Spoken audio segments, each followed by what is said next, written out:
Isang mapagpalang araw po sa ating lahat. Ako po si Charles at welcome po sa aking daily devotion. Sa araw na ito, ating itutuloy ang series na Leading by Example to the Family.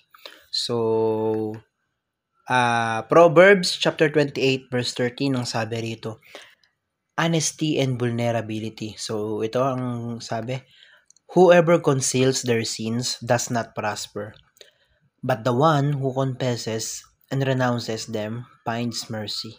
So sa Tagalog, hindi ka uunlad kung hindi mo ipapahayag ang iyong mga kasalanan. Ngunit, kung ipapahayag mo ito at tatalikdan, kahabagan ka ng iyong Diyos. So, ayun, no? Napakaganda ng verse natin sa araw na ito, no? So, punta tayo sa unang teaching. Ang sabi rito, honesty is not telling the truth to everyone.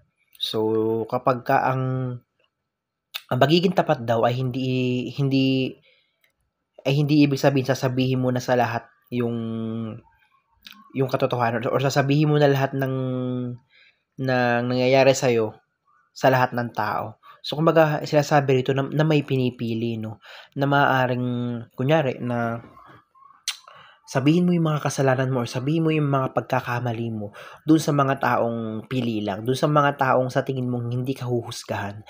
Kasi kumbaga, sabihin mo lang sa magulang mo, sa mga kaibigan mong pinagkakatiwalaan, sa mga kapatid mo, ganun-ganon.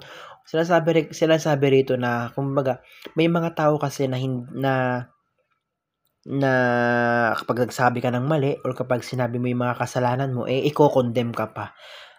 Or i-a-attack ka pa na kaya ganun pala masamang tao ka pala ganun-ganon. So, kumbaga, sinasabi rito, honesty is not telling the truth to everyone. So, hindi ibig sabihin na gusto na honest ka or honest ka sa mga kasalanan mo or tinatanggap mo yung mga kasalanan mo, sasabihin mo ito sa lahat ng tao, sa kung sinong kakilala mo lamang. So, yun. Sa ikalawang teaching, ang sabi rito, honesty means living in the light of God. So, ang pagiging tapat ay pamumuhay sa ilalim ng ilaw ng ating Panginoong Jesucristo. No, sinasabi rito na kung totoong tapat ka, dapat namumuhay ka or nabubuhay ka na naayon kay Jesus or nasa puder ni Jesus.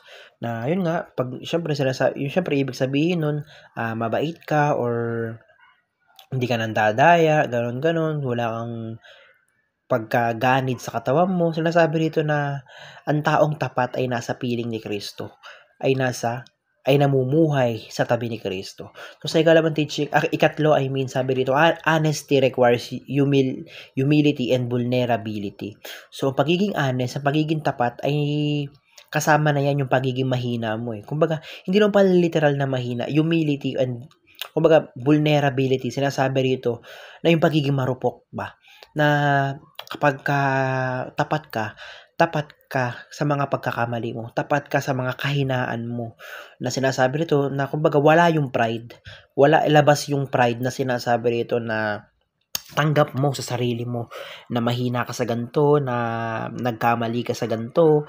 So kumbaga it requires humility, pagpapakumbaba, na maging honest ka, na kaya ka nagpapakumbaba. Kumbaga magpakumbaba ka nang sa ganun maging matapat ka na tanggapin yung mga kasalanan mo, tanggapin yung mga pagkakamali mo. Tsaka yun, vulnerability. Kumbaga,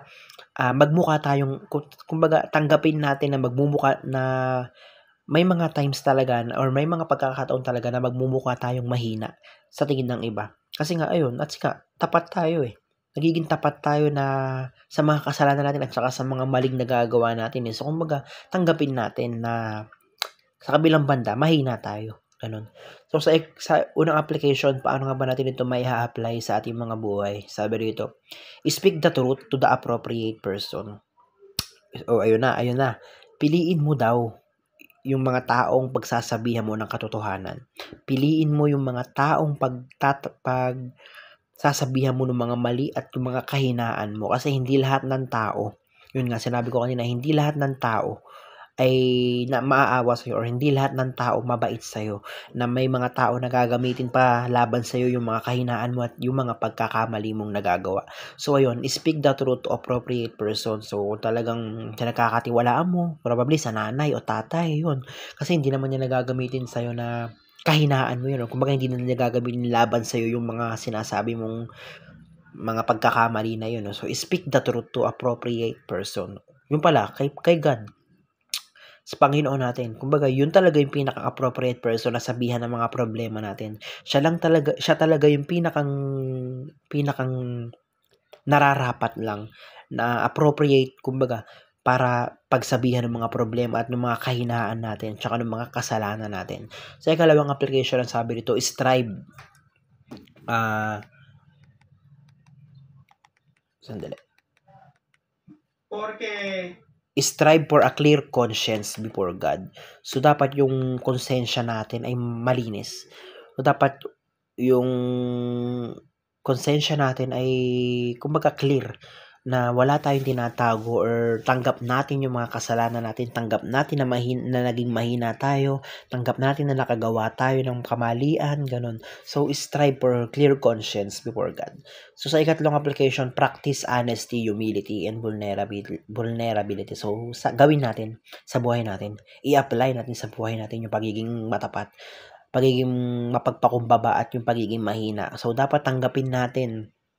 Dapat gawin kumbaga dapat maging tapat tayo sa lahat. Nakagawa ka ng mali, aminin mo, humingi ka ng tawad. Humility, magpakumbaba ka. Nakagawa ka ng mali, magpakumbaba ka.